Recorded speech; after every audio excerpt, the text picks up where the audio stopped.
Howdy everybody. I hope you're doing very well. Bobby O here, and just home from work, and I'm enjoying a cold adult beverage. And I was going through the news, then I grabbed this, was on my adjacent dresser, to spray it and smell it like I've been doing lately. You can see what this is. It's those of you doing the dishes, this is Chanel Pour Monsieur, Chanel for Men, the latest, the one you get today, EDP, and this may be my third EDP, but this has been my fragrance for life, my cologne for life. And then once I started doing this, that sound, I thought of, it's so familiar to me.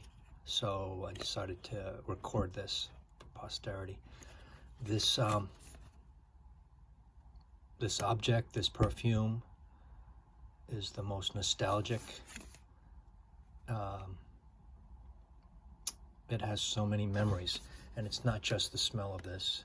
It's the look of this box, which is a little different now, okay? And it has to do with sight, sound. I mean, I know that sound. I know it's from Chanel all my life. I remember this being gold, and this looks a little silver right now. This all looks regular, but it's changed a little bit. This opening from the front, it's always been, and I'm used, like, I would say a box is better opening from the back, but this always, and then on the back, these words, these different spellings for sprayer. And especially this one on top, you know, vaporizator, vaporizer. I've always remembered that, you know. Do they have the Japanese one? But they had the insert in here.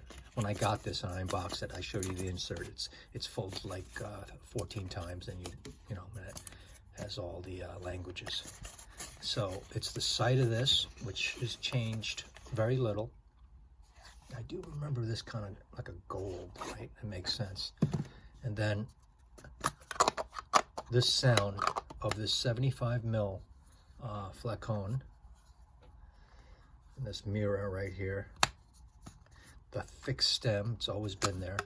And then this, you know, a little flimsy, plastic. And then this kind of gets loose sometimes. I remember that. Spray from far for a mist, and then spray it close for a wet douse. Oh man, I don't have my watch on. I don't have my light on. I really didn't prepare for this video, but this sound right here with the plastic cap, and then of course the smell.